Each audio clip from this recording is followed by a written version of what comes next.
बिस्मिल्लाहिर्रहमानिर्रहीम। अस्सलामु अलैकुम दोस्तों, उम्मीद आप सब खैर वाफियत से होंगे। शहनशाह शाहजहां पार्ट 10।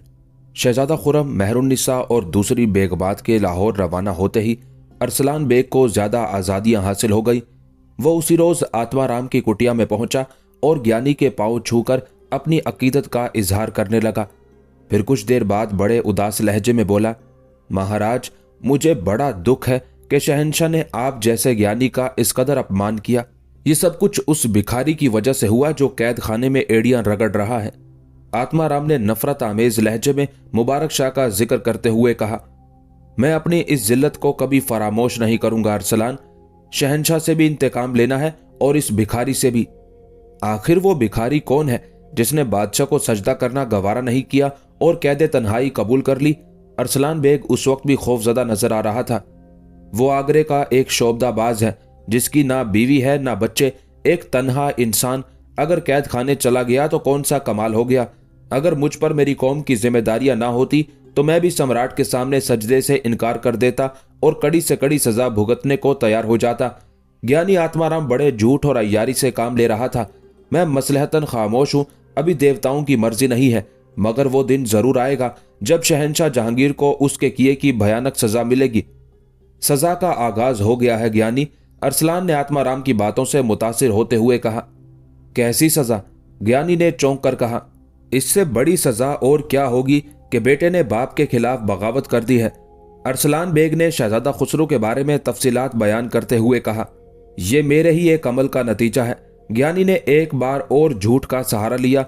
वो दिन दूर नहीं जब ये तमाम बाप बेटे आपस में लड़कर हलाको बर्बाद हो जाएंगे और एक बार फिर हिंदुस्तान में राम राज का दौर दौरा होगा। मगर हमारे रास्ते में शहजादा खुर्रम हाइल है। जब तक उसे मौत नहीं आएगी हमारा ख्वाब शर्मिंदा ताबीर नहीं होगा।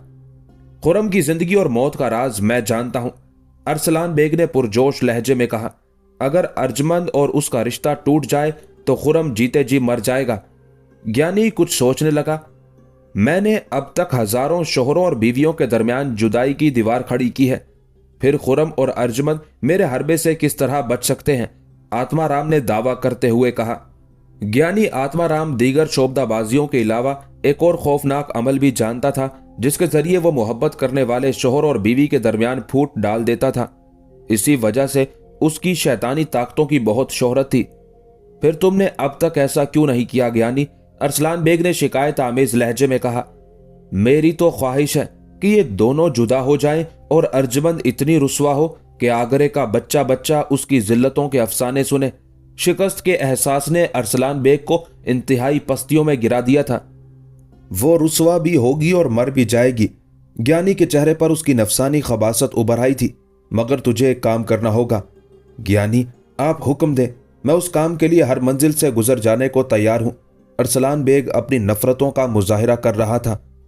शहजादा खुर्रम की गैर मौजूदगी से फायदा उठाकर उस भिखारी मुबारक शाह को कत्ल कर दे। आत्माराम ने राजदाराना लहजे में कहा। वो तो जेरे जमीन एक कोठड़ी में कैद है जहां कदम कदम पर सिपाही पहरा दे रहे हैं। अरसलान ने अपनी मजबूरी जाहिर करते हुए कहा, तुझे वहां जाने की जरूरत नहीं। ज्ञानी ने नया रास्ता बताते हुए कहा, जहर की चंद बूंदे उसके खाने में मिला दे।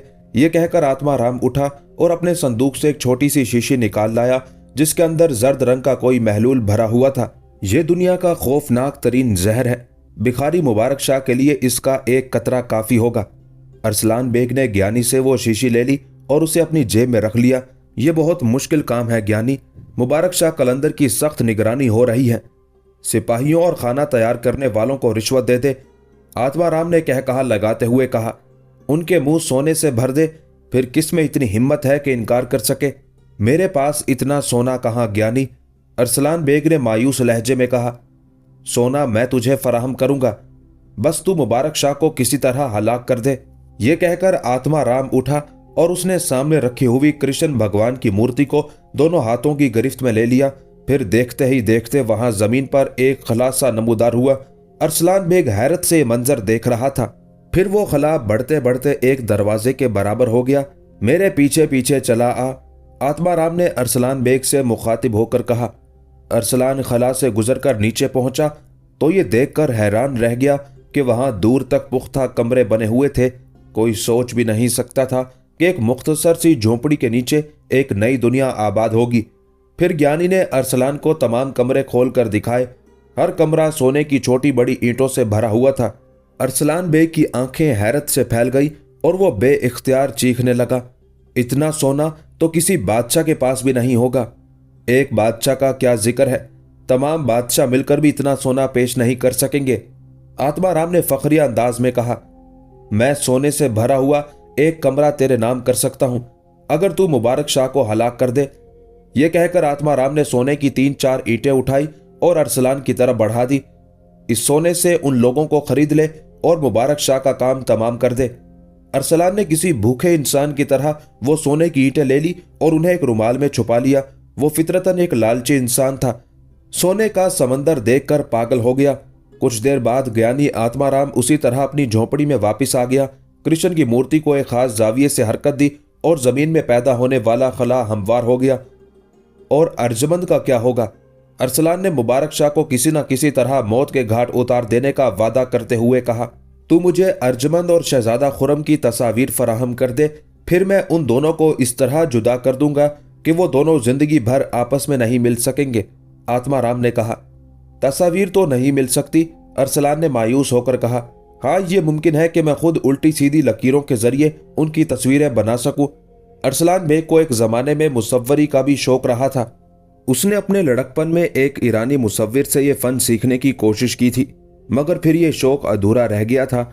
ख्वाह उल्टी हो या सीधी, मुझे हर हाल में उन दोनों की तस्वीरें चाहिए। आत्माराम ने कहा, तस्वीरों के बगैर यह काम नहीं हो सकता। अरसलान ने ज्ञानी से मुबारक शाह को कत्ल करने का वादा किया और झोंपड़ी से निकलकर शाही महल चलाया। अब वो कलंदर को हलाक करने के लिए मुख्तलिफ मंसूबों पर सोच रहा था। जब शाही बेगमात और दूसरी ख्वास का काफिला शहजादा खुरम की निगरानी में लाहौर पहुंचा तो जहांगीर ने शाही महल से निकलकर कई मील के फासले पर अपनी वालदा मरियम जमानी बेगम का इस्तकबाल किया। शहजादा परवेज उन लोगों से पहले ही दरबार में हाजिर हो चुका था। जहांगीर अपने अहलियाने खानदान को एक जगह देखकर बहुत खुश हुआ। खसूसन जब उसने मेहरुन्निसा बेगम को देखा तो एक अजीब से सरूर का एहसास किया। फिर उसी रात जहांगीर मेहरुन्निसा से तन्हाई में मिला। मेहरू, तुम देख रही हो इस जमाने की बेवफाइयां। जहांगीर के लहजे में दिल का दर्द शामिल था। हमारे बेटे को हमारा ही सर चाहिए और ये नमक हराम सिपाही जिन्हें हमने अपना खून पिलाकर परवरिश किया है, वो हमारे ही जिस्म पर अपनी शमशीरें आजमाना चाहते हैं। कनीज को जिले इलाही के कर्ब का एहसास है। मेहरुन्निसा ने असर अंगेज लहजे में कहा, तुम्हें एहसास ही तो नहीं मेहरू। जहांगीर ने शिकायत की, अगर एहसास होता तो खुद बेकरार होकर लाहौर चली आती। आपने याद फरमाया तो बिला ताखिर हाजिर हो गई। मेहरुन्निसा ने नाजो अदा का मुजाहरा करते हुए कहा, हमारा सीना आतिश फिराक से फूका जा रहा था और तुम हमारे हुक्म का इंतजार कर रही थी। जहांगीर की शिकायतों का सिलसिला बढ़ता ही जा रहा था। आखिर ये कैसा एहसास है? जब हम जलकर खाक हो जाएंगे उस वक्त तुम्हें हमारी मोहब्बत और वफा का एहसास होगा। फिर तो बहुत देर हो चुकी होगी मेहरुन्निसा बेगम। बड़े जज्बाती लम्हे थे। मेहरुन्निसा ने घबराकर जहांगीर के होंठों पर अपने हाथ रख दिए। मुझ जैसी हजारों मेहरुन्निसा शाह के सुकून पर कुर्बान। ये सब झूठी तसल्लियां हैं मेहरू। जहांगीर के दिल में भड़कती हुई आग अभी तक सर्द नहीं हुई थी। तुम हमेशा अल्फाज से बहलाकर चली जाती हो। मोहब्बत हो या जंग, हम हर मैदान में अमल के कायल हैं। ये अमल ही तो है आलम पन्हा कि मेहरुन्निसा आपके इतने करीब है। एक मजबूर और बेवा औरत इससे ज्यादा क्या कर सकती है? मेहरुन्निसा ने एक बार फिर अपनी बेचारगी का मातम शुरू कर दिया। भूल जाओ इस तल्ख हकीकत को कि तुम एक बेवा हो। जहांगीर ने पुरजोश लहजे में कहा, बस इतना याद रखो कि तुम हमारी महबूब हो और हम हिंदुस्तान की तकदीर के मालिक हैं। मगर दुनिया तो यही कहेगी कि एक बेवा औरत ने अपने आप को हुकूमत और इक़्तिदार के बाजार में फरोख्त कर दिया। मेहरुन्निसा बड़ी ज़हानत के साथ उस जज्बाती सूरत हाल का सामना कर रही थी। कौन सी दुनिया? जहांगीर अचानक बरहम हो गया। वो दुनिया जो दिन रात हमें सजदे करती है, उसकी क्या ताकत है कि वो तुम्हारी जात पर अंगुश्त नुमाई कर सके या तुम्हारे बारे में अपने होठों को जुम्बिश दे सके? आलम पन्हा किस किस की जबान और किस किस के हाथ को रोकेंगे? मेहरुन्निसा का लहजा बुझा बुझा सा था। अगर सारा हिंदुस्तान भी इसमें शरीक हुआ तो हम एक एक हाथ और एक एक जबान काट कर फेंक देंगे। जहांगीर बुरी तरह मुश्तइल हो गया था और मेहरुन्निसा यही चाहती थी। फिर अचानक उस ज़हीन औरत ने नया अंदाज इख्तियार करते हुए कहा, हिंदुस्तान में एक से एक हसीन दोशीज़ा मौजूद हैं जो आलम पनाह की एक जुम्बिश लब पर हरम शाही में दाखिल हो सकती है, मगर हिंदुस्तान में कोई दूसरी मेहरुन्निसा मौजूद नहीं। जहांगीर ने अपने जज्बात की पुरजोर वकालत करते हुए कहा, जिल्ले इलाही, मैं एक कनीज हूं और कनीज ही रहूंगी। मेहरुन्निसा ने एक और चाल चली, क्या यह काफी नहीं कि मैं जहां पनाह के कदमों में बैठे बैठे सारी उम्र गुजार दूं? तुम कनीज नहीं, हिंदुस्तान की मलिका आलिया हो। जहांगीर वारफ्तगी के आलम में बोल रहा था। दुनिया हमें हुक्मरान समझती है, मगर कोई नहीं जानता कि हम मेहरुन्निसा के सामने एक महकूम की हैसियत रखते हैं। इससे ज्यादा एक कनीज की इज्जत अफजाई मुमकिन नहीं। आलम पनाह मलिका आलिया बनने के तसव्वुर से मेहरुन्निसा पर एक नशे की सी कैफियत तारी हो गई थी। हमारी जात तुम्हारे बगैर नामुकम्मल है महरू। जहांगीर मुसलसल हुस्न के हजूर में अपनी दरख्वास्त पेश कर रहा था। तकमीले जात का वक्त भी आ जाएगा जिल्ले इलाही, मेहरुन्निसा ने दबे लफ्जों में इकरार कर लिया था।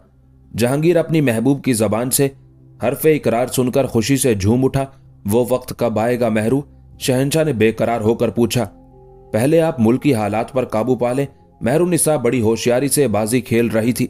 ऐसे संगीन लम्हात में हुस्नो इश्क के किस्से मुनासिब नहीं। इस कनीज की तो ख्वाहिश है कि आप सारी दुनिया तस्खीर कर ले, फिर जब कोई सियासी मसला बाकी ना रहे तो फिर। मेहरुन्निसा ने कसदन अपनी बात अधूरी छोड़ दी। जब तुम हमारे दोष बादोष चलोगी तो हम एक दिन दुनिया को भी तस्खीर कर लेंगे। जहांगीर का इस्तराब अभी तक कम नहीं हुआ था। ये कनीज शहंशाह की खिदमत से गुरेज नहीं करेगी, मैं वादा करती हूं। बात फिर नामुकम्मल रह गई और मेहरुन्निसा ने शर्माकर सर झुका लिया। इस दौरान सिकंदर मिर्जा माहरुख से मिलकर अर्जमंद बानों की खैरियत दरियाफ्त करता रहा और फिर सरकारी डाक के जरिए शहजादा खुर्रम को तमाम हालात से मुतला करता रहा। शुरू में तो सिकंदर मिर्जा ने माहरुख की दिलकश शख्सियत का कोई खास तासुर नहीं लिया, मगर फिर एक दिन अचानक उसे महसूस हुआ कि वो गैर शऊरी तौर पर माहरुख की जानिब खींचा चला जा रहा है। उसके साथ ही माहरुख को भी एहसास हो गया था कि सिकंदर मिर्जा की निगाहों का जाविया बदलता जा रहा है। फिर एक दिन सिकंदर मिर्जा ने उसके खानदानी हालात दरियाफ्त किए तो माहरुख ने साफ साफ बता दिया कि वो एक मरहूम सिपाही की बेटी है और उसकी परवरिश वज़ीर आज़म आसिफ खान ने की है। अर्जमंद बानो से उसका कोई खानदानी रिश्ता नहीं और वो एक कनीज से ज्यादा कोई हैसियत नहीं रखती। आखिर में माहरुख ने यहां तक कह दिया, आप मेरे खानदानी हालात मालूम करने की बजाय अपने काम से काम रखें। माहरुख का जारहाना जवाब सुनकर सिकंदर मिर्जा को शदीद मायूसी हुई थी, मगर वो फिर भी माहरुख को फरामोश नहीं कर सका था। एक कनीज की मोहब्बत आहिस्ता आहिस्ता उसके दिल में उतरती जा रही थी। उधर सिकंदर मिर्जा एक नए इंकलाब से दो चार था और इधर अरसलान बेग ने कैदियों के लिए खाना पकाने वाले रहीम बख्श से मिलकर मुबारक शाह के खाने में जहर मिलवा दिया था। पहले तो अरसलान बेग की बातें सुनकर रहीम बख्श डर गया था, मगर जब उसने अपनी नजरों के सामने सोने की 4 बड़ी बड़ी ईंटें देखी तो वो पिघलने लगा। दौलत की हवस उसे मुसलसल जुर्म करने पर उकसा रही थी। फिर भी उसने कांपती हुई आवाज में कहा, अगर ये राज खुल गया तो मेरा क्या हशर होगा। शहंशाह मुझे और मेरे खानदान को जिंदा नहीं छोड़ेंगे। अरसलान ने अपनी फितरी अय्यारी से काम लेते हुए रहीम बख्श को बातों में उलझा लिया। तू जानता है कि मुबारक शाह एक नफरत ज़दा मुजरिम है। उसने शहंशाह को सजदा करने से इनकार कर दिया है। मतबख के निगरान रहीम बख्श ने इस बात में अपने सर को जुम्बिश दी। अगर मुबारक शाह इस जहर से हलाक हो गया और उसके कत्ल की तहकीकात शुरू हुई तो तुझ पर कोई असर नहीं पड़ेगा। अरसलान बेग ने रहीम बख्श को समझाते हुए कहा, तू साफ साफ कह देना कि मैंने शहंशाह के नाफरमान मुजरिम को जहर देकर हलाक कर दिया, फिर तेरा ये जुर्म एक कारनामा बन जाएगा और शहंशाह तुझे सजा देने की बजाय एक बड़े इनाम से नवाजेंगे। रहीम बख्श अरसलान बेग की पुरफरेब बातों में आ गया और फिर उसने मुबारक शाह के खाने में जहर मिला दिया। अरसलान बेग अपनी कामयाबी पर बहुत खुश था। उसने सोने की 4 ईंटें रहीम बख्श को दे दी और मुबारक शाह की मौत की खबर सुनने का इंतजार करने लगा। सिकंदर मिर्जा वक्त मुकर्ररा पर आया और अपनी निगरानी में खाना लेकर मुबारक शाह के पास पहुंचा। ये खाना किसी पागल कुत्ते के आगे डाल दे, फिर तुझे अंदाजा होगा कि इसमें कितना खौफनाक जहर मिला हुआ है। मुबारक शाह ने खाने को देखते ही कहा। यह खौफनाक इंकशाफ सुनकर सिकंदर मिर्जा लरस गया। मैं बेकसूर हूं कलंदर। सिकंदर मिर्जा के चेहरे पर वहशत बरस रही थी। मैं जानता हूं, मगर दूसरे तो बेकसूर नहीं है, मुबारक शाह ने जवाबन कहा और कोठड़ी की छत की तरफ देखते हुए नाराजनी की। ए खुदा, फिर जब दारोगा की निगरानी में खाना एक कुत्ते को खिलाया गया तो वो चंद लम्हों में तड़प तड़प कर मर गया। सिकंदर मिर्जा दोबारा कलंदर के पास गया और बहुत देर तक अपनी गफलतों कोताही की माफी मांगता रहा। मुबारक शाह ने उसे तसल्ली देते हुए कहा, तू क्यों परेशान होता है? जिसने गुनाह किया है वही इसकी सजा भी काटेगा।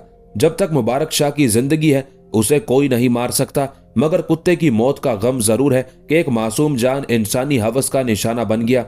दारोगा जिंदान ने उस वाक़े की तफ्तीश करना चाही, लेकिन सिकंदर मिर्जा ने यह कहकर टाल दिया कि जब शहजादा आलम आगरा तशरीफ लाएंगे तो इस मसले को दोबारा उठाया जाएगा। फिल वक्त किसी से बाजपुर्स ना की जाए। फिर उसी दिन सरकारी डाक के जरिए सिकंदर मिर्जा ने खुर्रम को एक तवील खत लिखा जिसमें कलंदर को जहर देने का वाकया भी तफसील से तहरीर किया गया था। अरसलान बेग बहुत ज्यादा परेशान नजर आ रहा था। उसने आत्माराम को पूरा वाकया सुनाया तो ज्ञानी हज़ियानी अंदाज में चीखने लगा, मुबारक शाह बड़ा जादूगर है, बहुत बड़ा, तेरे अंदाजे से भी बड़ा। फिर क्या होगा महाराज? अरसलान बेग ने दहशत ज़दा अंदाज में सवाल किया। शहंशाह की आमद से पहले उस बावर्ची को कत्ल कर दे, वरना राज खुल जाएगा और तेरे लिए एक मुसीबत खड़ी हो जाएगी। आत्माराम ने अरसलान को मशवरा देते हुए कहा।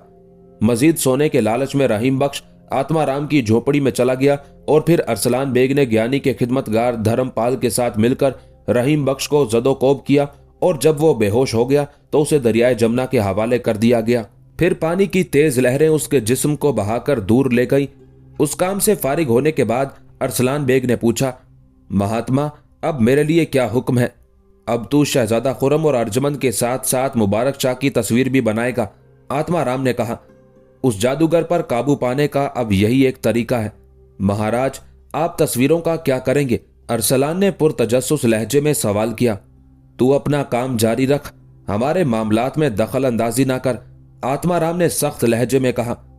अरसलान बेग ज्ञानी की झोपड़ी से निकलकर शाही महल चलाया और अपनी यादाश्त के सहारे खुर्रम, अर्जमंद और मुबारक शाह की तस्वीरें बनाने लगा। 3 दिन बाद जब वो तस्वीरें लेकर ज्ञानी के पास पहुंचा तो आत्माराम ने नापसंदीदगी का इजहार करते हुए कहा, मैंने शहजादा खुर्रम को देखा है। ये तस्वीर उसकी शक्ल सूरत से नहीं मिलती, बस धुंधली सी मुशाबहत नजर आती है। मैंने महाराज को पहले ही बता दिया था कि मैं मुसव्विर नहीं हूं। अरसलान बेग ने वजाहत करते हुए कहा, मैंने इन तस्वीरों के बनाने में अपने 3 दिन बर्बाद किए और 3 रातें काली की हैं। खैर मैं इन ही तस्वीरों से अपना काम निकाल लूंगा, आत्माराम ने कहा और कुछ सोचने लगा। फिर अपने खिदमतगार धर्मपाल को हुक्म देते हुए कहा, गोपीचंद बुत तराश को मेरे पास बुलाकर ले आओ। धर्मपाल चला गया और फिर कोई 2 घंटे बाद वो एक अधेड़ उम्र शख्स को लेकर झोंपड़ी में दाखिल हुआ। आने वाला गोपीचंद बुत तराश था। उसने आगे बढ़कर आत्माराम के कदम छुए और बड़े अकीदतमंदाना लहजे में बोला, महाराज ने मुझे किस लिए याद किया है? आत्माराम ने अरसलान की बनाई हुई तस्वीरें गोपीचंद के सामने रख दी। तुझे इन तस्वीरों को कदावर मुजस्मों में ढालना है, ऐसे मुजस्मे के मुंह से बोलते नजर आए। गोपीचंद बुत तराश उन तस्वीरों को गौर से देखता रहा, फिर मुंह बनाकर बोला, ये तस्वीरें तो बहुत नाकिस हैं। हमने तुझे इसलिए बुलाया है कि तू इनमें जान डाल दे और इनके बिगड़े हुए नक्शो निगार को अपने बाकमाल हाथों से संवार दे। आत्माराम ने गोपीचंद के फन की तारीफ करते हुए कहा, मगर तुझे ये मुजस्मे इसी झोंपड़ी में तराशने होंगे। गोपीचंद ने इकरार में अपने सर को जुम्बिश दी और दूसरे दिन से काम शुरू करने का वादा करके चला गया। बुत तराश के जाते ही आत्माराम ने इंतहाई पुरजोश लहजे में अरसलान बेग को मुखातिब करते हुए कहा, अब तू अपनी आंखों से इन तीनों की रुसवाई के इबरतनाक मनाजिर देखना। शहंशाह ने ज्ञानी को जलील करके अच्छा नहीं किया, मगर इसमें शहंशाह की तस्वीर तो शामिल नहीं है। अरसलान बेग ने कहा, उसकी जरूरत नहीं, वो तो खुद ही गुमराह है, ना हिंदू है ना मुसलमान। ज्ञानी ने जहांगीर का मजाक उड़ाते हुए कहा, पहले हमें मुबारक शाह और शहजादा खुर्रम को देखना है कि यही दोनों हमारे रास्ते की सबसे बड़ी रुकावट हैं। और अर्जमंद बानो? अरसलान ने घबरा कर पूछा, वो बेचारी लड़की हमारा क्या बिगाड़ सकती है, मगर उसे तो इसलिए सजा दी जा रही है कि उसकी तकलीफ से खुर्रम को अजियत पहुंचेगी और वो अपने होशो हवास खो बैठेगा। ज्ञानी की उस वजाहत के बाद अरसलान बेग अपने ख्यालों की दुनिया में अर्जमंद और खुर्रम को बिछड़ते और फिर दीवारों से सर टकराते देखता रहा। सिकंदर मिर्जा के खत ने शहजादा खुर्रम को बदहवास कर दिया था। उसकी समझ में ये बात नहीं आ रही थी कि आखिर मुबारक शाह को किसने जहर देने की कोशिश की। फिर अचानक उसका ख्याल शहंशाह जहांगीर की तरफ चला गया। क्या आलम पन्हा ने रवानगी के वक्त दरपर्दा किसी को हुक्म दिया था कि वो मुबारक शाह को जहर दे दे? इस तरह शहंशाह का दामन कलंदर के खून से पाक रहेगा। ये बड़ा तकलीफदेह ख्याल था, मगर खुरम ने फौरन ही उस ख्याल की तरदीद कर दी। मुबारक शाह जिले इलाही की कैद में है, उसे आलम पनाह की मौजूदगी में जहर दिया जाए या गैर मौजूदगी में, इल्जाम तो बहरहाल शहनशाह पर ही आएगा। खुरम ने सोचा, फिर वो कौन शख्स है जो मुबारक शाह की जिंदगी का दुश्मन है। शहजादा खुरम बहुत देर तक ख्यालों की दुनिया में भटकता रहा, मगर वो जहर देने वाले शख्स का सुराग ना लगा सका। सिकंदर मिर्जा ने लिखा था, आपके आने के बाद इस वाक़े की तफ्तीश की जाएगी। फिल वक्त मैं मुबारक शाह को अपने घर का खाना खिलाता हूँ। शहजादा खुरम सिकंदर मिर्जा का खत पढ़कर बज़ाहिर मुतमईन हो गया था, मगर दिली तौर पर उसकी शदीद ख्वाहिश थी कि शहनशाह उसे आगरा जाने की इजाजत दे दे। अर्जुमंद को देखे हुए अभी सिर्फ 3 माह गुजरे थे, लेकिन खुरम को महसूस हो रहा था कि जैसे 3 सदियां बीत गई हों। गोपीचंद बुत तराश ने बड़ी मेहनत से अर्जुमंद बानो और शहजादा खुरम के मुजस्मे बना दिए थे, मगर जब उसने मुबारक शाह की तस्वीर को मुजस्मे में डालने की कोशिश की तो उस पर एक अजीब सी दहशत तारी हो गई। गोपीचंद ने घबराकर आत्माराम से पूछा, ये कौन शख्स है? ये आगरे का एक भिखारी है, आत्माराम ने कहा। मुझे इस भिखारी के चेहरे से बहुत डर लगता है, गोपीचंद ने लरजती हुई आवाज में कहा। मैंने आज तक ऐसा कोई भिखारी नहीं देखा जिसकी तस्वीर में भी जलाल की आग नुमाया हो। ये तेरा वहम है गोपी, आत्माराम ने बुत तराश को समझाते हुए कहा। तू इस शख्स को नहीं जानता, ये हिंदुओं का सबसे बड़ा दुश्मन है। तुझे हर हाल में इसका मुजस्मा बनाना होगा। देवता तेरी मदद करेंगे, ये हिंदू धर्म की सबसे बड़ी खिदमत होगी। ज्ञानी, आप इस मुजस्मे का क्या करेंगे? गोपीचंद ने डरते डरते सवाल किया। मैं इस भिखारी के मुजस्मे पर जादू कर दूंगा, फिर मुबारक शाह मर जाएगा या हमेशा के लिए उसकी रूहानी ताकतें खत्म हो जाएंगी, आत्माराम ने गजबनाक लहजे में कहा। गोपीचंद, हिम्मत कर, मैं तेरे घर को सोने से भर दूंगा, और अगर तूने ऐसा नहीं किया तो देवता तुझे शराब देंगे और तेरी सारी कला नष्ट हो जाएगी। गोपीचंद शदीद अजियत में मुब्तला था। आखिर उसने आत्माराम की धमकियों से खौफजदा होकर मुबारक शाह कलंदर का मुजस्मा तराशना शुरू कर दिया। इस दौरान गोपीचंद पर गैर मामूली दहशत तारी रही, और फिर जैसा ही उसने मुबारक शाह का चेहरा बनाना चाहा, उसके हाथों से संग तराशी के औजार छूटकर जमीन पर गिर पड़े और गोपीचंद चीखने लगा। ये मेरे हाथों की ताकत किसने छीन ली? ये मुझे क्या हो गया है? मैं अपने हाथों को हरकत भी नहीं दे सकता। गोपीचंद बुत तराश की चीखें सुनकर आत्माराम और अरसलान बेग समझे कि वो नफ्सियाती तौर पर मुबारक शाह से मुतासिर हो चुका है, इसलिए अपने हाथों की ताकत छिन जाने का मातम कर रहा है। फिर जब देर तक उसकी चीखें बंद नहीं हुई तो आत्माराम अपनी जगह से उठा और गोपीचंद के करीब जाकर बोला, ये तूने कैसा शोर मचा रखा है? ज्ञानी का लहजा बहुत तुंदो तेज था। महाराज, मैं सच कहता हूं कि मेरे हाथों की ताकत खत्म हो गई। गोपीचंद अचानक रोने लगा। मैं इन्हें जुम्बिश भी नहीं दे सकता। अब आत्माराम को सूरत हाल की संगीनी का एहसास होने लगा था। उसने गोपीचंद के दोनों हाथों को छू कर देखा, वाकईतन वो पत्थर की तरह सख्त हो गए थे। मुझे मेरे हाथ लौटा दो ज्ञानी, गोपीचंद ने किसी भिखारी की तरह गिड़गिड़ाते हुए कहा। यही हाथ मेरी दौलत है, अगर ये मुझसे छिन गए तो मेरे बीवी बच्चे भूखे मर जाएंगे। गोपीचंद के बहते हुए आंसू उसके सीने को भिगोने लगे थे। आत्माराम ने कभी जेरे लब और कभी ऊंची आवाज से बेशुमार मंत्र पढ़ डाले, मगर गोपीचंद के हाथ वैसा ही पत्थर बने रहे। ये सब आकाश की करनी है गोपीचंद, मैं तुझे तेरे हाथों की शक्ति नहीं लौटा सकता, आत्माराम ने साफ साफ कह दिया। काश तुमने मेरी बात मान ली होती ज्ञानी। गोपीचंद के आंसू कुछ और तेजी से बहने लगे। मैं तो मुबारक शाह की तस्वीर देखकर ही लरस गया था, मगर तुम्हारी जिद ने मुझे मुजस्मा बनाने पर मजबूर कर दिया, और फिर उसके नतीजे में मेरे दोनों हाथ जाया हो गए। अब मैं क्या करूं ज्ञानी? मुझे रास्ता दिखाओ।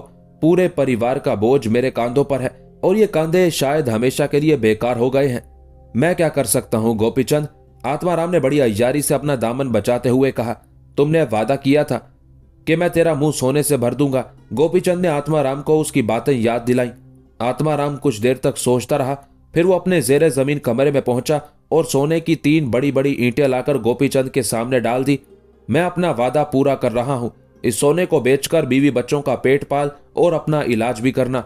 ये इतना सोना है कि तेरा परिवार कोई कमाई किए बगैर जिंदगी के बाकी दिन काट सकता है। सोने की ईंटें देखकर गोपीचंद के बहते हुए आंसू थम गए। ज्ञानी, तुम्हारा बहुत बहुत शुक्रिया कि इस साढ़े वक्त में तुमने मुझे निराश नहीं किया। यह कहकर गोपीचंद सोना उठाने के लिए झुका, मगर अपने हाथों को मफलूज पाकर दोबारा उसकी आंखों में आंसू आ गए। मुझे याद नहीं रहा था ज्ञानी कि मैं दूसरों का मोहताज हो चुका हूं। अब तुम ही सोने को उठाकर मेरी जेबों में डाल दो। गोपीचंद का मायूस लहजा और बहते हुए आंसू देखकर ज्ञानी आत्माराम भी एक लम्हे के लिए लरस गया था, मगर उसने दूसरे ही लम्हे अपने आप पर काबू पाया और सोने की ईंटें उठाकर गोपीचंद की दोनों जेबों में डाल दी। गोपीचंद ने झोपड़ी से रुखसत होते हुए आत्माराम से कहा, ज्ञानी, मेरे लिए भगवान से प्रार्थना करना, शायद उसे मुझ पापी पर तरस आ जाए। आत्माराम ने बुत तराश को झूठी तसल्लियां देकर रुखसत कर दिया। फिर जैसे ही गोपीचंद झोपड़ी से निकलकर बाहर गया, अरसलान बेग ने इंतहाई खौफजदा लहजे में कहा, महाराज, भिखारी मुबारक शाह को उसके हाल पर छोड़ दो। हमने उसे जहर देने की कोशिश की, मगर वो साफ बच गया। उसकी जागती आंखों ने वक्त से पहले ही जहर आलूद गिजा को पहचान लिया। अब उसकी तरफ से एक और मुसीबत नाजिल हुई कि गोपीचंद के दोनों हाथ मफलूज हो गए। ये बड़ी खौफनाक तनबीह है ज्ञानी। तू उस भिखारी से डरता है? आत्माराम ने अरसलान का मजाक उड़ाते हुए कहा, जहर आलूद गिजा का पहचान लेना कोई इतना बड़ा कमाल नहीं, आखिर वो भी एक जादूगर है। दरअसल मैं उसकी ताकत को आजमाना चाहता था। आत्माराम ने अपनी शिकस्त को छुपाने के लिए झूठ का सहारा लिया और गोपीचंद का मफलूज हो जाना महज एक इत्तेफाकी हादसा है। उसका मुबारक शाह की रूहानी ताकत से कोई ताल्लुक नहीं। फिर भी ज्ञानी, मेरी राय यही है कि मुबारक शाह को ना छेड़ा जाए। अरसलान बदस्तूर खौफजदा नजर आ रहा था।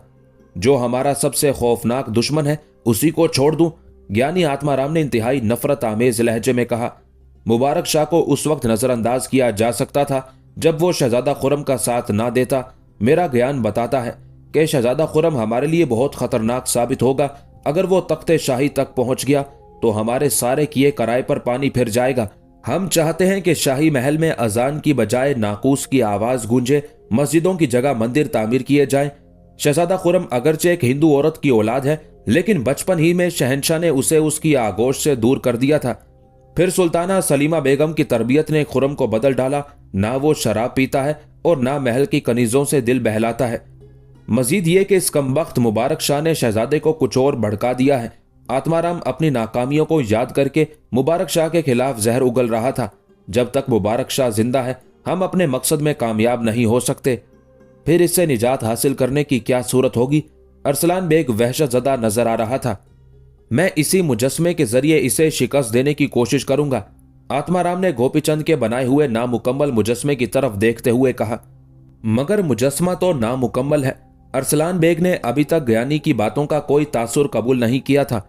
यह मुबारक शाह का चेहरा ही मालूम नहीं होता। मैं इसे किसी दूसरे बुत तराश से मुकम्मल कराऊंगा, आत्माराम ने कहा। फिर ज्ञानी ने अपने खिदमतगार धर्मपाल को हुक्म दिया कि वो बैक वक्त कई संग तराश लेकर आए ताकि ये मुजस्मा मुकम्मल हो सके। धर्मपाल ने फौरन अपने गुरु के हुक्म पर अमल किया और आगरे के गोशे गोशे से ढूंढकर 8 संग तराश ले आया। तमाम संग तराशों ने गोपीचंद के बनाए हुए मुजस्मे की बहुत तारीफ की, इसलिए कि वो आगरे का सबसे बड़ा मुजस्मा साज था। आत्माराम ने सूरत हाल को छुपाते हुए गोपीचंद की अचानक बीमारी का जिक्र किया और उन संग तराशों से कहा कि अगर वो इस मुजस्मे का चेहरा मुकम्मल कर दे तो उन्हें मुंह मांगी रकम दी जाएगी। संग तराश उस भारी पेशकश से मुतासिर होकर लालच में आ गए और बड़े बड़े दावे करने लगे। मगर जब उन्हें मुबारक शाह की तस्वीर दिखाई गई तो वो सब के सब खौफजदा रह गए। हम इस चेहरे को बनाने से कासिर है। आत्माराम संग तराशों पर बरस पड़ा। आखिर इस चेहरे में ऐसी कौन सी बात है कि तुम इसे पत्थर पर नक्श नहीं कर सकते? इस चेहरे को देखकर हमें इस कदर खौफ महसूस होता है जैसे हमारा दम घुट जाएगा। फिर भी एक संग तराश ने हिम्मत की और मुबारक शाह का चेहरा तराशने के लिए मुजस्मे की तरफ बढ़ा। मगर जैसे ही उसने अपने औजार उठाए और मुजस्मे के सर पर पहली जरब लगाई, उसके हाथ भी गोपीचंद की तरह मफलूज हो गए। संग तराश रानोमिल चंद लम्हों तक अपने शल हो जाने वाले हाथों को देखता रहा। फिर वो गोपीचंद की तरह चीखने लगा, भगवान के लिए मेरे हाथ मुझे लौटा दो। बाकी संग तराश खुद ही दहशतजदा होकर झोपड़ी से भाग खड़े हुए। बस एक रानोमिल रह गया था जिसे बाद में धर्मपाल ने धक्के देकर निकाल दिया। अब ज्ञानी आत्माराम बहुत ज्यादा परेशान नजर आ रहा था।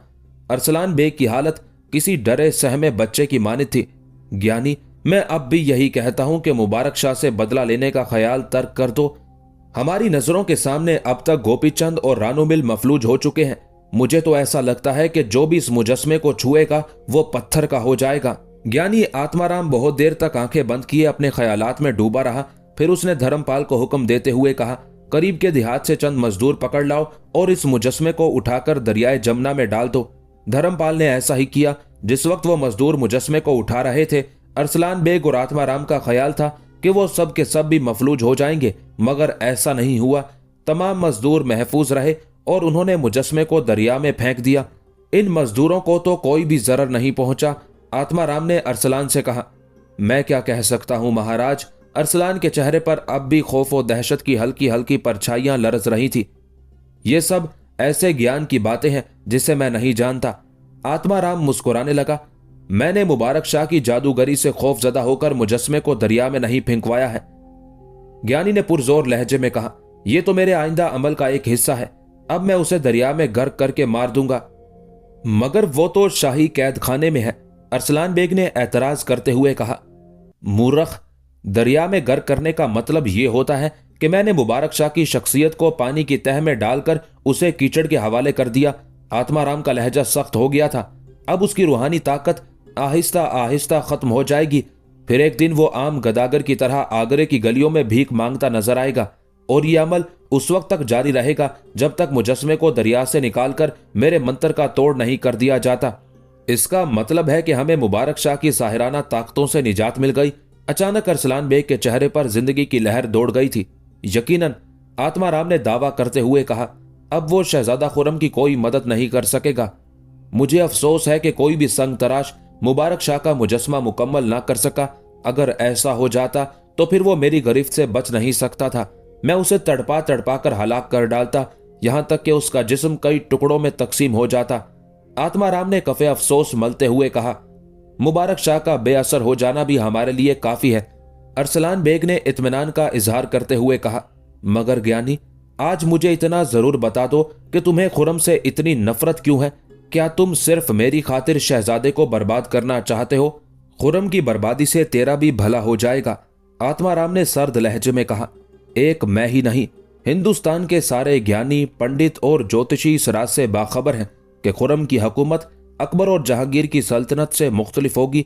वो अपने मजहब के लिए बड़े कारनामे अंजाम देगा और उसके यही कारनामे हमारे लिए मौत का पैगाम साबित होंगे। बस यही वजह है कि ज्ञानियों की पूरी जमात शहजादा खुर्रम से नफरत करती है।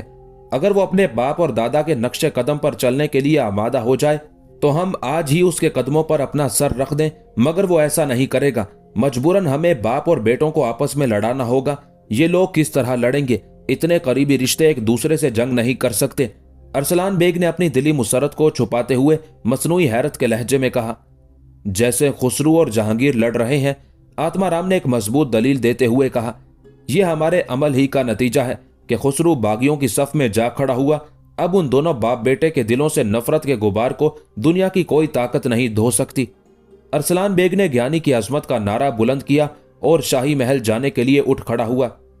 तू मुबारक शाह पर नजर रखना, आज के बाद से वो आहिस्ता आहिस्ता बीमार होने लगेगा। आत्माराम ने अरसलान बेग से कहा और जेरे लब किसी मंत्र का जाप करने लगा। गोपीचंद बुत तराश बड़े कर्ब में मुब्तला था। जब उसने अपने बीवी बच्चों और बूढ़े माँ बाप को उस नागहानी हादसे की खबर दी तो वो सब रोने लगे। गोपीचंद ने उन्हें तसल्ली देते हुए कहा, मैं बड़े से बड़े वेद से इलाज कराऊंगा। मुझे यकीन है कि कुछ दिनों बाद मेरे हाथों की ताकत लौट आएगी, मगर इतने कीमती इलाज के लिए पैसे कहां से आएंगे? गोपीचंद की बीवी के आंसू जारी थे। तुम्हें इतना परेशान होने की जरूरत नहीं, गोपीचंद ने अपने बदहाल खानदान की ढारस बंधाते हुए कहा। भगवान ज्ञानी आत्माराम का भला करे कि उन्होंने 3 मुजस्मे बनाने के इवज मुझे इतना सोना दे दिया है कि बरसों तक हमें किसी दुश्वारी का सामना नहीं करना पड़ेगा। कहाँ है वो सोना? गोपीचंद की बीवी ने घबरा कर पूछा। मेरी जेबों में मौजूद है, अपने हाथ से निकाल लो, गोपीचंद ने बड़े उदास लहजे में कहा। अब वो छोटे छोटे कामों के लिए भी दूसरों का मोहताज हो गया था। फिर जब गोपीचंद की बीवी ने शोहर की जेब से सोने की ईंटें निकाली तो हैरान रह गई। ये तो पत्थर हैं। गोपीचंद ने उन पत्थरों को देखा तो शिद्दत कर्ब से चीख उठा, ज्ञानी आत्माराम, तूने एक मजबूर इंसान के साथ इस कदर संगीन मजाक किया। फिर वो उन पत्थरों को लेकर ज्ञानी के पास पहुंचा। मेरे हाथ छीनकर उसके बदले में मुझे पत्थर दे दिए। गोपीचंद बुरी तरह चीख रहा था। तू पागल हो गया है, आत्माराम ने गजबनाक लहजे में कहा। तू पापी है, इसलिए सोना भी तेरे हाथों में पहुंचकर पत्थर बन जाता है। गौर से देख, ये पत्थर हैं या सोने की ईंटें? गोपीचंद ने घबराकर पत्थरों की तरफ देखा। यकायक वो चारों पत्थर सोने की ईंटों में तब्दील हो गए थे। ज्ञानी, मैं तुझसे इस गुस्ताखी की माफी चाहता हूं कि मैंने तुझ जैसे महापुरुष पर शक किया। इन ईंटों को दोबारा मेरी जेब में डाल दे ताकि मैं अपने इलाज के साथ साथ बीवी बच्चों की परवरिश कर सकूं। ज्ञानी ने अपने खिदमतगार धर्मपाल को हुक्म दिया। सोने की ईंटें दोबारा गोपीचंद की जेबों में डाल दी गई। वो खुशी खुशी घर पहुंचा, मगर जब उसकी बीवी ने वो सोने की ईंटें निकाली तो एक बार फिर उसके हाथों में पत्थर आ गए। गोपीचंद ये मंजर देखकर हैरान रह गया। फिर वो तीसरी मर्तबा आत्माराम के पास पहुंचा और चीख चीख कर कहने लगा, ज्ञानी, ये कैसा खेल है कि तेरा दिया हुआ सोना मेरे घर पहुंचते ही पत्थरों में तब्दील हो जाता है। तू बड़ा बदकिस्मत है गोपीचंद, ज्ञानी ने नफरत आमेज लहजे में कहा। अब तेरा कोई इलाज मुमकिन नहीं। तो इतना बड़ा पापी है कि तेरे नापाक हाथ सोने को भी पत्थर बना देते हैं। गोपीचंद अपनी बदनसीबी का मातम करता हुआ घर चला आया। अब उसे कौन समझाता कि ज्ञानी आत्माराम एक शोबदाबाज है। वो नजरबंदी के जरिए कुछ देर के लिए पत्थरों को सोना बना देता था और फिर जैसे ही गोपीचंद उसकी नजरों से दूर होता था, पत्थर अपने असली रंग में जाहिर हो जाते थे। उस हादसे के बाद गोपीचंद के माली हालात बहुत खराब हो गए। पहले से बनाए हुए राम, सीता, रावण और हनुमान के मुजस्मे दिवाली और दशहरे के त्योहारों पर फरोख्त होते रहे और उसके घर वाले बामुश्किल रूखी सूखी रोटी खाकर गुजर करते रहे। कुछ बड़े वेदों ने गोपीचंद की गरीबी पर तरस खाकर उसका इलाज भी किया, मगर वो बुरी तरह नाकाम हो गए। आखिर उन्होंने साफ साफ कह दिया कि गोपीचंद का मरज लाइलाज है। गोपीचंद वेदों और हकीमों से मायूस होकर साधु संतों के पास पहुंचा, मगर उनके यहाँ भी उसके लिए कोई अच्छी खबर नहीं थी। गोपीचंद बहुत परेशान था कि अगर वो कुछ दिन और इसी तरह मफलूज रहा तो उसके खानदान पर फाका कशी की नौबत आ जाएगी। आखिर एक जोगी दयानंद ने उसकी रोदात सुनकर कहा, तू जिस शख्स का मुजस्मा बनाते वक्त हादसे का शिकार हुआ था, वही शख्स तुझे इस मुसीबत से निजात दिला सकता है। गोपीचंद की तारीख जिंदगी में उम्मीद की एक हल्की सी किरण नमूदार हुई थी, मगर अब एक और मसला खड़ा हो गया था कि वो भिखारी मुबारक शाह को कहां ढूंढे। गोपीचंद मुबारक शाह को भिखारी ही समझता था, इसलिए कि आत्माराम ने उसे भिखारी कहकर पुकारा था। फिर उसी एक लफ्ज के सहारे उसने भिखारियों की तमाम बस्तियां देख डाली, लेकिन मुबारक शाह का कोई सुराग ना मिल सका। फिर उसी जुस्तजू में गोपीचंद एक रोज हजरत शेख सलीम चिश्ती रहमतुल्लाह अलैह के मिजार तक पहुंच गया। किसी ने उसे बताया था कि वहां भी कुछ फकीर दिन रात डेरा जमाए पड़े रहते हैं। गोपीचंद को वहां जाकर मालूम हुआ कि मुबारक शाह इस वक्त शहंशाह जहांगीर की कैद में है। गोपीचंद एक बार फिर मायूसियों के अंधेरों में डूब गया। उसे किले के पहरेदारों ने बताया कि आजकल शहंशाह लाहौर में मुकीम है और अभी उनकी वापसी का कोई इम्कान नहीं है। गोपीचंद ने फरियादी लहजे में कहा कि वो चंद लम्हों के लिए मुबारक शाह से मिलना चाहता है, मगर सिपाहियों ने उसे डांट कर भगा दिया कि मुबारक शाह एक खास कैदी है, शहंशाह की इजाजत के बगैर उससे कोई नहीं मिल सकता। गोपीचंद अपने मफलूज हाथों के साथ वापस चला आया। अब उसे शहंशाह जहांगीर की आमद का इंतजार था कि कब हिंदुस्तान का फरमा रवा आगरा पहुंचे और वो जंजीरें अदल खींचकर शहंशाह से इंसाफ मांगे। अरसलान बेग बड़ी हैरत से आत्माराम के अमल को देख रहा था। उसके हाथ में एक लंबी कील थी जिसे वो शहजादा खुर्रम के मुजस्मे के सर में बार बार ठोंक रहा था। फिर वो यही अमल अर्जुमंद के मुजस्मे पर दोहराता था। महाराज, आपके इस अमल से इन दोनों को क्या नुकसान पहुंचेगा? अरसलान बेग ने हैरत ज़दा लहजे में पूछा। आहिस्ता आहिस्ता इन दोनों मुजस्मों के सरों में सुराख हो जाएंगे, ज्ञानी आत्माराम ने वजाहत करते हुए कहा। फिर जैसे ही ये सुराख नुमाया होंगे, शहजादा खुर्रम और अर्जुमंद बीमार पड़ जाएंगे। उसके बाद मैं उन दोनों के दिल में सुराख करूंगा। ये सुराख उन्हें हमेशा के लिए एक दूसरे से जुदा कर देंगे और उनकी मोहब्बत शदीद नफरत में तब्दील हो जाएगी। इस तरह तेरा मकसद भी पूरा हो जाएगा और हिंदू धर्म को भी मुस्तकबिल के खतरात से निजात मिल जाएगी। क्या शहजादा खुर्रम मर जाएगा? अरसलान ने पुरजोश लहजे में पूछा। यह बीमारी बढ़ते बढ़ते अर्जुमंद और खुर्रम की मौत पर इख्तिताम पजीर होगी। आत्माराम ने जवाब देते हुए कहा, मैं सिर्फ शहजादे की मौत चाहता हूं। अरसलान बेग ने घबरा कर कहा, अर्जुमंद को जिंदा छोड़ देना ज्ञानी, अभी तो उसे सरे बाजार रुसवा होना है। तू बहुत खुदगर्ज है अरसलान, ज्ञानी ने मुस्कुराते हुए कहा। खैर, मैं तेरी खातिर अर्जुमंद को हलाकत की मंजिल तक नहीं पहुंचाऊंगा, मगर तुझे हर कदम पर बाखबर रहना होगा। अब तेरा यही एक काम है कि तू मुझे शहजादा खुर्रम और अर्जुमंद के बारे में मुसलसल इतलात देता रहे कि वो बीमारी की किस मंजिल से गुजर रहे हैं। शहजादा खुर्रम इस वक्त लाहौर में है और अर्जुमंद मेरी पहुंच से दूर। अरसलान बेग ने अपनी माजूरी जाहिर करते हुए कहा। फिर भी मैं किसी कनीज के जरिए कोशिश करूंगा कि वो अर्जुमंद पर नजर रख सके। जहांगीर ने तकरीबन 11 माह तक लाहौर में कयाम किया। इस दौरान शहंशाह ने सरहदी इंतजामात किए और बाकी वक्त सैर व तफरी में गुजारा। महरुनिसा की शायरी से लुत्फ अंदोज हुआ और मगरूर हुस्न को इस हद तक बदल जाने पर मजबूर कर दिया कि अब महरुनिसा भी जहांगीर के बगैर अपनी जिंदगी को नामुकम्मल और वैरान समझने लगी थी। उसकी समातों में हर वक्त मलिका आलिया के अल्फाज गूंजते रहते थे और वह बेदारी के आलम में भी एक ही ख्वाब देखने की आदी हो गई थी। दरबार शाही में नायाब हीरों से मुरस्सा तख्त बिछा है और वो ताजे जरनिगार पहने हुए शहंशाह के पहलू में जलवा अफरोज है। उमरा और वुज़रा कतार दर कतार दरबार में दाखिल हो रहे हैं। किसी अमीर की पेशानी जमीन को छू रही है और कोई वजीर बारी का मुंतजिर है। अजीब सरूर अंगेज मंजर है कि सारा हिंदुस्तान उसे सजदा कर रहा है। फिर ये ख्वाबों का तिलिस्म टूटता तो महरुनिसा तन्हा रह जाती, एक बेवा और मजबूर औरत की तरह तन्हा। क़याम लाहौर के दौरान उसने कई बार सोचा कि वो शहंशाह की आगोश मोहब्बत में सिमट जाए और उस ताजे जरनिगार को पहन ले जो बरसों से उसका इंतजार कर रहा था। महरुनिसा जज्बात के धारे में बहते बहते अचानक संभल जाती, फिर अपने आप को मुखातिब करके कहने लगती, महरुनिसा, अभी तुझे और शहंशाह की मोहब्बत को आजमाना है। अगर जहांगीर का इश्क सच्चा है तो वो खुद ये तख्तो ताज तेरे कदमों पर रख देगा, और अगर ये हवस है तो हवस का तूफान चंद दिनों में गुजर जाएगा। अपने आप को जज्बात के सैलाब से महफूज रख, वरना शाही हरम का एक मामूली खिलौना बनकर रह जाएगी। उसी ज़हानत और एहतियात ने महरुनिसा को डूबने से बचा लिया था। अगरचे शहंशाह जहांगीर एक वफा परस्त और अपने अल्फाज की आबरू रखने वाला हुक्मरान था, लेकिन महरुनिसा उसे मुसलसल आजमा रही थी। शेर अफगन की बेवा का खेल बड़ा अजीब था। जब वो ये देखती कि शहंशाह उसकी तरफ से गाफिल हो रहा है तो शौक लिबास पहनकर सामने आ जाती और शहंशाह की आतिशे शौक को भड़काकर दोबारा अपनी बदनसीबियों का मातम करने लगती। लाहौर में भी महरुनिसा का यही हाल था। कभी जहांगीर समझता कि वो बहुत करीब आ गई है और कभी शहंशाह महसूस करता कि उसके और महरुनिसा के दरमियान नाकाबिले अबूर फासले हाइल हो गए हैं। उधर लाहौर में सियासत और इश्क का खेल जारी था और आगरा में ज्ञानी आत्माराम अर्जमंद की जिंदगी के साथ एक खौफनाक खेल खेल रहा था। वो रोजाना सुबह सूरज निकलने से पहले और फिर शाम का अंधेरा फैल जाने के बाद अर्जमंद और खुरम के मुजस्मों पर आहनी ज़रबें लगाता। ज्ञानी ने दो मासूम मोहब्बत करने वालों को बदतरीन जादू का निशाना बनाने की कोशिश की थी। यह आत्माराम का आजमूदा एक शैतानी अमल था। वो शोहर और बीवी में निफाक डालने के लिए पहले मिट्टी के पुतले बनाता था और फिर उनमें जगह जगह सुइयां चुबो देता था। फिर उसी जादू के जेर असर दोनों में जुदाई हो जाती थी।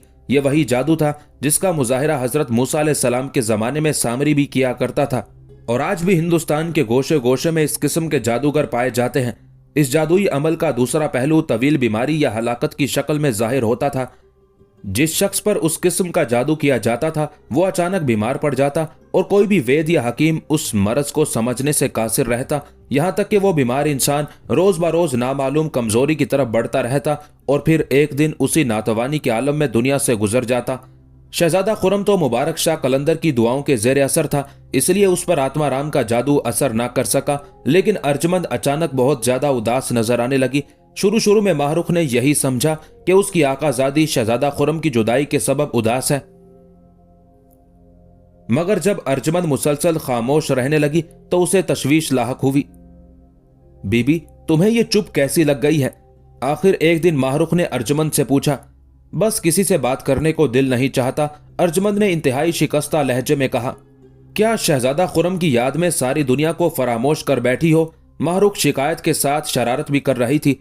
खुरम का नाम सुनकर अर्जमंद के चेहरे पर हया की हल्की सी सुर्खी उभरी और फिर वो दूसरे ही लम्हे बुझी बुझी नजर आने लगी। खुदा ही जानता है माहरुख कि मुझे क्या होता जा रहा है। और फिर एक दिन अर्जमंद बिस्तर पर दराज हो गई। वजीर आजम आसिफ खान ने कई शाही तबीबों से रुजू किया, मगर उनमें से कोई भी अर्जमंद की बीमारी को ना समझ सका। एक हकीम ने वाज़े अल्फाज में आसिफ खान को मशवरा देते हुए कहा, शादी भी बाज बीमारियों का इलाज होती है। मेरे ख्याल में वजीर ज़ादी तन्हाई का शिकार है। जब तक शहंशाह को सियासी उमूर से फुर्सत ना हो उस वक्त तक शादी के बारे में सोचा भी नहीं जा सकता। आसिफ खान ने अपनी माजूरी जाहिर करते हुए कहा, मैं आपकी इस मजबूरी को समझता हूँ। शाही हकीम ने कुछ सोचते हुए कहा। फिर वो अर्जमंद के लिए सुकून आवर दवाएं तजवीज करके चला गया। अर्जमंद बानो को उन दवाओं से भी कुछ सुकून हासिल ना हो सका। उसकी बेचैनी रोज बरोज बढ़ती जा रही थी।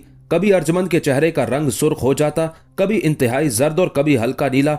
उसी परेशानी के आलम में एक दिन सिकंदर मिर्जा ने माहरुख को तलब करते हुए अर्जमंद की बीमारी से मुतालिक पूछा। माहरुख ने तफसील बताई तो सिकंदर मिर्जा भी परेशान नजर आने लगा। अब मैं साहिब आलम को किस तरह लिखूं कि अर्जमंद इस कदर बीमार है? सिकंदर मिर्जा ने माहरुख से मशवरा करते हुए कहा। इन हालात में तो यह बात मुनासिब नहीं होगी, माहरुख ने जवाब देते हुए कहा। फिलहाल बेहतर यही होगा कि आप अपने खतूत में अर्जमंद बीबी की बीमारी को नजरअंदाज कर दें। साहिब आलम ने रुखसत होते वक्त मुझसे कहा था कि मैं कोई भी बात पोशीदा नहीं रखूंगा। सिकंदर मिर्जा ने अपनी मजबूरियां बयान करते हुए कहा, अगर मैं ये लिख दूं कि अर्जमंद बिल्कुल ठीक है और शहजादा खुर्रम को किसी दूसरे जरिए से इस बीमारी की तला मिल जाए तो फिर मेरी क्या हैसियत रह जाएगी। आप अपना दामन बचाते हुए शहजादा आलम को कायल कर सकते हैं, माहरुख ने पुरजोर लहजे में कहा। वो किस तरह? सिकंदर मिर्जा ने हैरत ज़दा होकर पूछा। आप कह सकते हैं कि तवील फासलों और दीगर मजबूरियों के पेश नज़र बीमारी की इत्तला देना मुनासिब नहीं समझा गया। माहरुख ने दलील पेश की। इस तरह शहजादा आलम की परेशानियों में मजीद इजाफा हो जाता। माहरुख की दलील में बहुत वजन था। सिकंदर मिर्जा ने दूसरी तजवीज़ पेश करते हुए कहा, अगर मैं ये लिख दूं कि साहिब आलम की अदम मौजूदगी के बाइस अर्जमंद बहुत परेशान रहने लगी है, तो शायद इस तरह मैं अपने फर्ज से भी सुबकदोश हो जाऊंगा और किसी हद तक हकीकत हाल भी जाहिर हो जाएगी। खुदा अर्जमंद बानों को सेहत दे। अगर खुदा न खास्ता उनकी बीमारी के दौरान शहजादा खुर्रम भी तशरीफ ले आए तो उनका जहन किसी अचानक सदमे से दो चार नहीं होगा। माहरुख ने भी सिकंदर मिर्जा की राय से इत्तेफाक किया और फिर जब वो रुखसत होने लगी तो सिकंदर मिर्जा ने उसे रोक कर पूछा, तुम कैसी हो माहरुख? माहरुख ने घबराकर अजब सी नजरों से सिकंदर मिर्जा की तरफ देखा। मुझे क्या हो गया है? माहरुख ने नाखुशगवार लहजे में कहा और तेजी से आसिफ खान के मकान की तरफ चली गई। अर्जमंद बानो की बीमारी किसी आम लड़की की बीमारी नहीं थी। चंद रोज बाद ही शाही महल्लात की फिजा में उस वाक़ये की गूंज सुनाई देने लगी और फिर उड़ते उड़ते यह खबर अरसलान बेग के कानों तक भी पहुंच गई।